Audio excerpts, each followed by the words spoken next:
O outono de 2000 no Rio de Janeiro não era como os outros. As folhas caíam mais devagar. O vento soprava com uma melancolia incomum pelas ruas estreitas de Laranjeiras, e o céu, geralmente azul intenso, parecia coberto por um véu de cinza que nunca se dissipava completamente. Era como se a natureza já pressentisse que algo estava prestes a romper a normalidade daquele bairro tradicional da Zona Sul carioca. Entre casarões antigos e prédios mais modernos, a Rua das Laranjeiras serpenteava como uma cicatriz no tecido urbano da cidade. Uma rua onde todos se conheciam pelo nome, onde as crianças ainda brincavam nas calçadas e onde, em uma terça-feira aparentemente comum de abril, o impensável aconteceria. Uma câmera de segurança instalada no cruzamento com a Rua Pereira da Silva capturou o que ninguém mais viu: o último registro de Mariana e Melissa Almeida, as gêmeas idênticas de uniformes azuis e mochilas coloridas, de mãos dadas, caminhando em direção ao destino que nunca alcançariam. A imagem granulada e em preto e branco congelaria para sempre aquele momento. 7h42 da manhã. 2 sorrisos espelhados e idênticos, 2 rabos de cavalo balançando em sincronia perfeita. Ninguém poderia prever que essa seria a última vez que o mundo as veria juntas. Mariana e Melissa Almeida nasceram com diferença de apenas 3 minutos, em 12 de janeiro de 1991, no Hospital Miguel Couto. Filhas de Ricardo Almeida, professor de matemática de uma escola particular, e Cláudia Almeida, enfermeira do Hospital Silvestre, as gêmeas eram o centro gravitacional daquela família de classe média. Elas nunca precisaram de ninguém além delas mesmas, relembra Cláudia, com olhos que já não conseguem mais produzir lágrimas depois de tantos anos. Desde muito pequenas, era como se tivessem um mundo só delas, uma linguagem que só elas entendiam. Apesar da semelhança física, os mesmos olhos castanhos amendoados, os mesmos cabelos castanho escuros que caíam em cachos naturais até o meio das costas, as mesmas sardas espalhadas pelo nariz. Quem convivia com as meninas sabia diferenciá-las por seus temperamentos distintos. Mariana, a mais velha, era a sensata, organizada e protetora. Cuidava da irmã como se sua vida dependesse disso. Melissa era sonhadora, impulsiva e criativa. Desenhava em qualquer superfície disponível, criava histórias fantásticas e acreditava em seres mágicos. Juntas, formavam um equilíbrio perfeito. Na Escola Municipal Machado de Assis, a 4 quarteirões de sua casa, as gêmeas cursavam o 4º ano primário. Alunas aplicadas, populares entre os colegas e queridas pelos professores, Mariana e Melissa nunca tinham faltado um dia sequer de aula. Eram meninas iluminadas, conta Sônia Ribeiro, professora da turma na época. Dessas crianças que você sabe que vão longe na vida. Inteligentes, educadas, curiosas, sempre juntas, sempre protegendo uma a outra. No prédio onde moravam, um edifício de 4 andares e 16 apartamentos na Rua das Laranjeiras, as gêmeas eram conhecidas por todos. Distribuíam sorrisos no elevador, ajudavam os idosos com as compras e brincavam com as outras crianças no pequeno playground interno. Era uma vida comum, previsível e feliz, a das gêmeas Almeida. Uma vida que seguia o curso natural e esperado até aquela terça-feira, 18 de abril de 2000, quando o destino escreveu um desvio cruel em sua história. A manhã começou como qualquer outra. Ricardo já havia saído para o trabalho.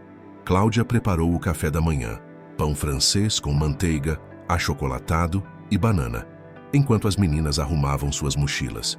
Uma rotina de terça-feira como qualquer outra. Escovem os dentes e vamos, meninas, não quero que se atrasem, Cláudia lembra ter dito, olhando para o relógio de parede da cozinha que marcava 7h25. O trajeto era sempre o mesmo. Descer os 4 andares pelo elevador, sair do prédio, virar à direita na Rua das Laranjeiras e seguir por 4 quarteirões até a Escola Machado de Assis. Uma caminhada de exatamente 12 minutos, cronometrada diversas vezes por Ricardo, que havia ensaiado o percurso com as filhas inúmeras vezes antes de permitir que fizessem sozinhas. Naquela manhã, como em tantas outras desde que as gêmeas completaram 9 anos, Cláudia as acompanhou apenas até o portão do prédio. Estava atrasada para seu turno no hospital e confiava que as filhas já conheciam bem o caminho. Eu tinha feito isso mais de 100 vezes, diz Cláudia, a voz embargada mesmo após tantos anos. Elas iam juntas, eram duas. Sempre falei para nunca se separarem, para irem diretamente para a escola, para não falarem com estranhos. A câmera de segurança da loja de material de construção no cruzamento da Rua das Laranjeiras com a Rua Pereira da Silva registrou Mariana e Melissa às 7h42, andando de mãos dadas, conversando animadamente, com suas mochilas nas costas. A de Mariana azul com estrelas amarelas, a de Melissa rosa com um unicórnio bordado. O que a câmera não mostra é o que aconteceu depois.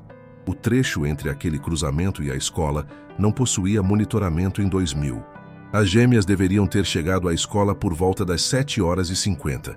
A primeira aula começaria às 8h. Às 8h10, quando a professora Sônia fazia a chamada, notou a ausência das irmãs Almeida. Incomum, pensou, mas não alarmante. Crianças ocasionalmente se atrasam. Às 8h30, a secretária da escola, seguindo o protocolo para ausências não justificadas, ligou para a residência dos Almeida. Não obteve resposta, pois Cláudia já havia saído para o trabalho. Às 9h15, ligou para o celular de Cláudia, que estava em atendimento no hospital. Às 9h45, Cláudia retornou a ligação e o mundo da família Almeida começou a desmoronar. As gêmeas nunca haviam chegado à escola naquele dia. A notícia do desaparecimento das irmãs Almeida espalhou-se pelo bairro de Laranjeiras com a velocidade de um incêndio em mata seca. Antes mesmo da chegada da polícia, vizinhos já se organizavam em grupos para vasculhar as ruas adjacentes, parques, praças e qualquer lugar onde duas meninas de 9 anos pudessem estar. O desespero de Cláudia e Ricardo era palpável. Em questão de horas, o apartamento da família transformou-se em um centro de operações improvisado. Fotografias das gêmeas foram impressas às centenas e distribuídas por toda a Zona Sul. Voluntários colavam cartazes em postes, distribuíam panfletos em sinais de trânsito e perguntavam a comerciantes se haviam visto as meninas de uniforme escolar azul. Eu nunca tinha visto a comunidade se unir daquele jeito, recorda Marcelo Ferreira, então presidente da Associação de Moradores de Laranjeiras. Era como se fossem filhas de todos nós. A 9ª Delegacia de Polícia, localizada no próprio bairro, assumiu o caso. O delegado titular, Dr. Hélio Bastos, designou uma equipe de investigação e solicitou as imagens da câmera de segurança que registrou as meninas pela última vez. As primeiras 48 horas são cruciais em casos de desaparecimento, e a polícia trabalhava contra o tempo. Todas as rotas possíveis entre o cruzamento e a escola foram vasculhadas. Cães farejadores percorreram o trajeto repetidamente. Agentes bateram de porta em porta, interrogando moradores e comerciantes. Ninguém viu nada, ninguém ouviu nada. Era como se elas tivessem simplesmente evaporado no ar, declarou o delegado Bastos em entrevista coletiva no 3º dia de buscas. As teorias começaram a surgir, algumas plausíveis, outras fruto do desespero ou da imaginação fértil. A primeira linha de investigação considerava a possibilidade de sequestro. Embora a família Almeida não fosse rica, vivia confortavelmente e poderia ter sido alvo de criminosos mal informados. No entanto, não houve contato ou pedido de resgate nos dias que se seguiram. A segunda teoria especulava sobre tráfico de crianças. No ano 2000, histórias sobre redes internacionais de tráfico humano já circulavam na mídia brasileira. E o caso de gêmeas idênticas poderia ter valor nesse mercado sombrio. A terceira possibilidade, mais aterrorizante para os pais, era a de um predador sexual oportunista. Esta teoria ganhou força quando se descobriu que 3 meses antes, uma tentativa de abordagem a uma menina de 10 anos havia sido registrada em bairro próximo. Uma quarta teoria, inicialmente descartada pela polícia, mas abraçada por alguns vizinhos mais desconfiados, sugeria o envolvimento da própria família. Histórias de abuso doméstico ou problemas financeiros que poderiam ter motivado um crime premeditado começaram a circular em sussurros pelos corredores do prédio. Foi terrível. Além de lidar com o desaparecimento das filhas, Ricardo e Cláudia tinham que enfrentar olhares desconfiados, perguntas insinuantes e até mesmo acusações veladas, conta Maria Helena Soares, vizinha do 3º andar, que acompanhou de perto o sofrimento da família. Como é comum em casos de grande comoção, pessoas oportunistas também surgiram. Videntes ofereciam seus serviços, prometendo localizar as meninas através de poderes paranormais. Indivíduos mal intencionados ligavam para a família com falsas informações, exigindo dinheiro em troca de pistas. Enquanto isso, a investigação oficial parecia estagnar. Sem testemunhas, sem evidências físicas além da filmagem no cruzamento, sem pistas concretas que indicassem o que poderia ter acontecido, no curto trajeto entre aquele ponto e a escola, a polícia começava a considerar que o caso poderia nunca ser solucionado. Foi então que, exatamente 2 semanas após o desaparecimento, a primeira peça do quebra-cabeça surgiu de onde menos se esperava. Tenho algo a dizer. Estas palavras, pronunciadas com voz trêmula por Carlos Mendonça, morador do 2º andar do mesmo prédio das Gêmeas, mudaram o curso da investigação. Era 2 de maio de 2000, exatos 14 dias após o desaparecimento de Mariana e Melissa. Carlos, 43 anos, solteiro, funcionário administrativo de uma empresa de seguros, era conhecido no edifício como um homem reservado, de poucas palavras. Cumprimentava os vizinhos com acenos breves no elevador, raramente participava das reuniões de condomínio e não era visto recebendo visitas. O tipo de pessoa que passa despercebida no cotidiano urbano, nem amada nem odiada, apenas presente. Naquela tarde, Carlos atravessou o saguão do prédio com passos vacilantes e bateu à porta do apartamento dos Almeida, onde encontrou Ricardo sozinho. Cláudia estava no hospital sendo medicada para ansiedade e insônia.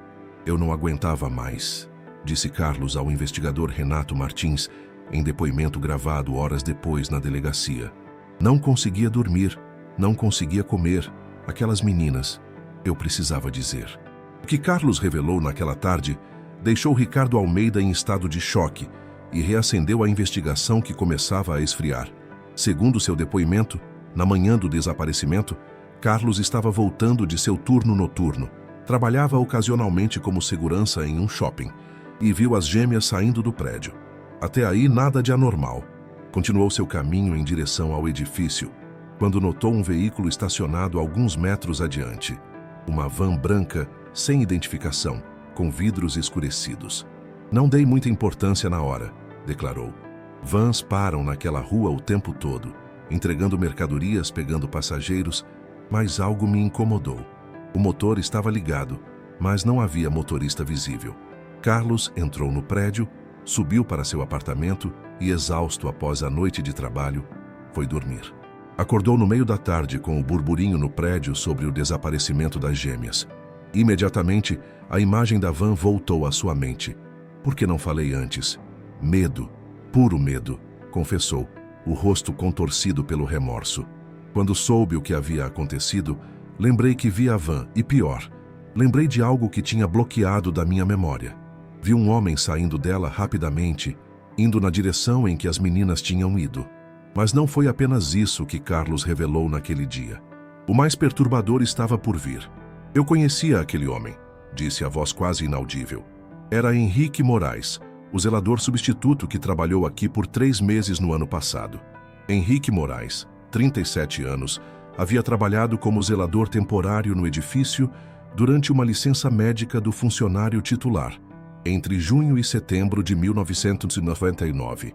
Durante esse período, ganhou a confiança dos moradores, incluindo a família Almeida.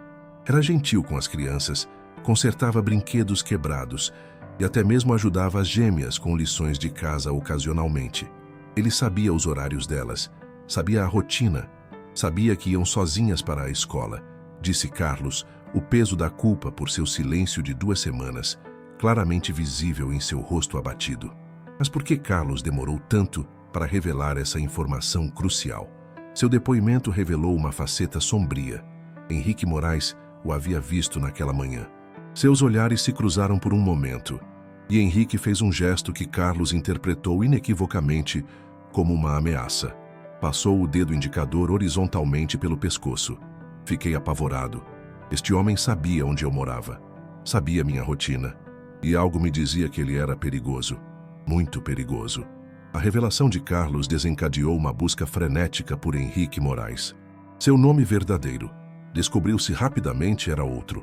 Evandro Peixoto, 39 anos, com antecedentes criminais por violência sexual contra menores em 2 estados diferentes. Utilizava identidades falsas para conseguir empregos que lhe dessem acesso a crianças. A van branca, com a placa parcialmente descrita por Carlos, tornou-se o foco das buscas policiais por todo o estado do Rio de Janeiro. Enquanto isso, o prédio das Laranjeiras transformava-se em um pequeno inferno para a família Almeida. A revelação de que o crime poderia ter sido premeditado por alguém que conviveu com eles, que entrou em sua casa, que conquistou a confiança de suas filhas, era devastadora. Como não percebemos? Questionava-se Cláudia em lágrimas. Como permitimos que esse monstro se aproximasse das nossas filhas? A culpa, essa companheira inseparável dos pais que perdem seus filhos em circunstâncias trágicas, instalou-se permanentemente nos corações de Ricardo e Cláudia. E junto com ela, algo ainda mais corrosivo, a esperança. Porque agora havia um suspeito, um veículo, uma direção a seguir. E com isso, a torturante possibilidade de que Mariana e Melissa pudessem estar vivas em algum lugar. Com a identificação de Evandro Peixoto como principal suspeito, a investigação ganhou novo fôlego. Seu histórico criminal revelou um padrão perturbador. Aproximava-se de famílias com crianças, ganhava sua confiança, estudava suas rotinas e, quando tinha a oportunidade, agia. A Polícia Civil do Rio de Janeiro emitiu um alerta nacional com a foto de Peixoto e a descrição parcial da van. Todas as saídas da cidade foram monitoradas, barreiras policiais foram estabelecidas nas principais rodovias e a imprensa divulgava diariamente o caso, mantendo-o vivo na memória coletiva. Era uma caçada, recorda o delegado Bastos. Tínhamos um predador à solta e cada minuto contava. 19 dias após o desaparecimento das gêmeas e 5 após a revelação de Carlos Mendonça, a van branca foi localizada abandonada em um terreno baldio na periferia de Duque de Caxias, município da Baixada Fluminense. O veículo tinha sido parcialmente incendiado, numa clara tentativa de destruir provas. Mesmo assim, a perícia conseguiu recuperar evidências cruciais. Fibras de tecido compatíveis com o uniforme escolar das meninas e, mais importante, impressões digitais que confirmaram a presença de Evandro Peixoto no veículo. O cerco se fechava, mas Peixoto continuava foragido. Enquanto isso, no apartamento dos Almeida, o telefone tocou na madrugada do 22º dia após o desaparecimento. Vocês nunca mais vão vê-las. A voz masculina, distorcida como se falasse através de um pano, durou apenas alguns segundos antes de desligar. Ricardo, que atendeu a chamada, entrou em colapso. O grampo telefônico instalado pela polícia não foi capaz de rastrear a origem da ligação, feita de um telefone público em Copacabana. 2 dias depois, veio a primeira grande reviravolta do caso. Uma denúncia anônima levou a polícia a um pequeno sítio em Magé, região metropolitana do Rio. O local, isolado e de difícil acesso, pertencia a um primo de Evandro Peixoto, que alegou desconhecer as atividades do parente. O que os policiais encontraram lá congelou o sangue até dos investigadores mais experientes. Um cômodo subterrâneo, acessível apenas por um alçapão cuidadosamente disfarçado, sob um tapete na sala principal da casa. O espaço, não maior que 4 metros quadrados, tinha paredes revestidas com material de isolamento acústico, uma pequena cama de casal, correntes presas à parede e diversos itens infantis, incluindo mochilas escolares vazias. Era uma prisão projetada para manter crianças, descreveu horrorizado o investigador Martins. As correntes eram pequenas demais para adultos e havia desenhos infantis presos à parede, desenhos que pareciam feitos sob coação, com temas perturbadores. Uma análise forense preliminar do local revelou a presença de DNA das gêmeas Almeida. Elas haviam estado ali, mas não estavam mais. Evandro Peixoto foi finalmente capturado no 30º dia após o desaparecimento, tentando cruzar a fronteira com o Paraguai. Ferido em confronto com a polícia, foi levado sob forte escolta para o Rio de Janeiro, onde seria interrogado sobre o paradeiro das meninas. O Brasil inteiro acompanhava o caso agora. Vigílias eram realizadas em frente ao prédio das gêmeas. Centenas de pessoas marchavam com velas acesas pelas ruas de Laranjeiras, pedindo o retorno seguro de Mariana e Melissa. No primeiro interrogatório, Peixoto negou o envolvimento no desaparecimento. Admitiu conhecer as gêmeas de seu tempo como zelador, mas alegou que estava em outro estado na data do crime. Confrontado com as evidências da van e do cativeiro, mudou sua versão várias vezes. Foi no terceiro dia de interrogatório que o caso tomou seu rumo mais sombrio. Após horas de questionamento, Peixoto finalmente quebrou. O que revelou deixaria uma cicatriz permanente na memória da cidade do Rio de Janeiro. Elas não sofreram, disse, com uma frieza que chocou até mesmo os investigadores mais experientes. Foi rápido. Elas estavam assustando muito, gritando. Eu não queria machucar, só queria companhia. Mas elas não paravam de chorar, de gritar pela mãe. Segundo seu depoimento, Peixoto abordou as gêmeas naquela manhã, fingindo estar entregando um recado urgente dos pais. Conhecendo-o do prédio, as meninas inicialmente confiaram. Quando perceberam a armadilha, já estavam dentro da van. Ele as levou diretamente para o sítio em Magé, onde planejava mantê-las por tempo indeterminado. Mas elas eram diferentes do que eu lembrava, continuou. Não paravam de chorar, uma tentava proteger a outra o tempo todo. Acho que foi isso que me fez perder a cabeça. Aquela união delas, aquele laço, era como se elas fossem mais fortes juntas. O que aconteceu em seguida é difícil de relatar. Segundo Peixoto, no terceiro dia de cativeiro, após tentativas frustradas de silenciar as meninas, ele as sufocou com um travesseiro. Primeiro Mariana, a mais combativa, que tentava constantemente proteger a irmã. Depois Melissa, que, segundo ele, simplesmente desistiu de viver ao ver a irmã sem vida. Enterrei-as juntas, disse, o rosto vazio de qualquer emoção humana reconhecível. De mãos dadas como estavam sempre. Achei que era o certo a fazer. Peixoto indicou o local, uma área remota de mata fechada, a aproximadamente 5 quilômetros do sítio.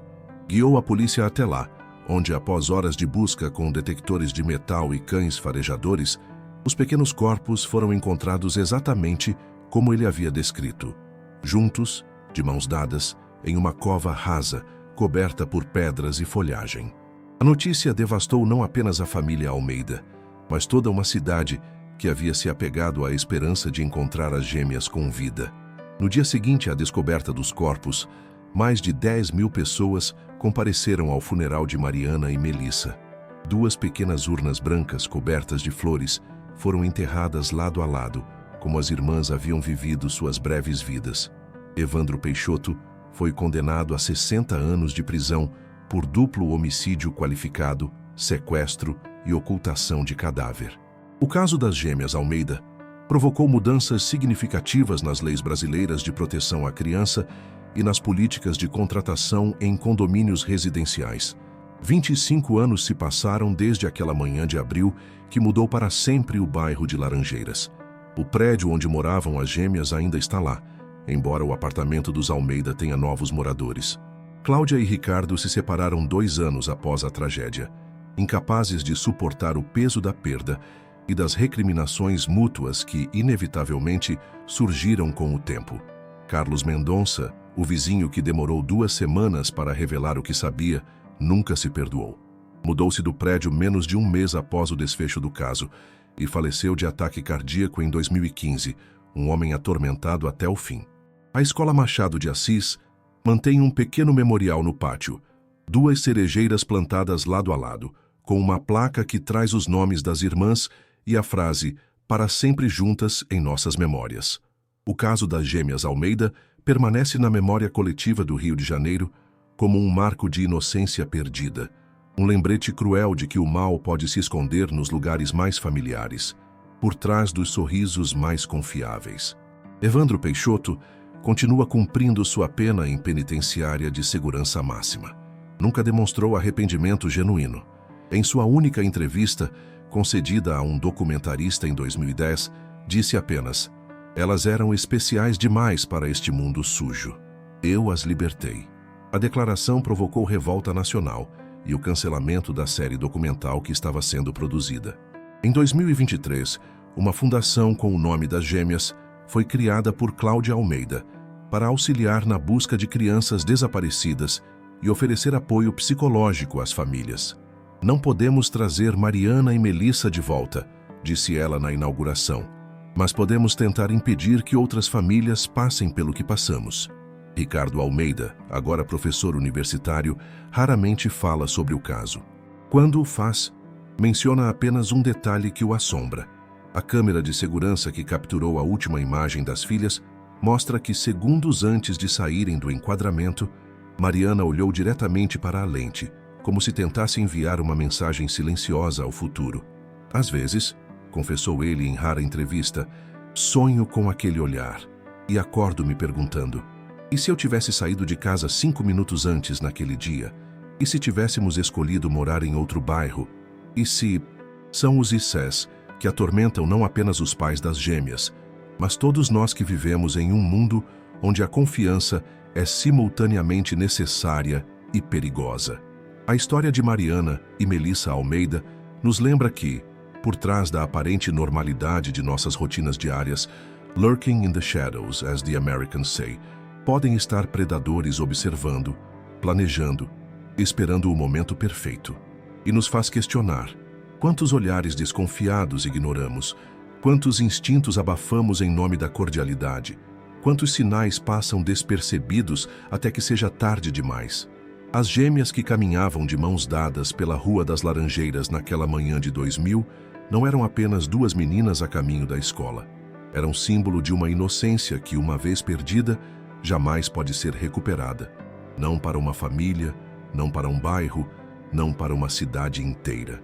E enquanto a vida seguiu seu curso inevitável ao longo desses 25 anos, enquanto novos prédios foram construídos e novas crianças nasceram, algo permanece suspenso no ar de Laranjeiras.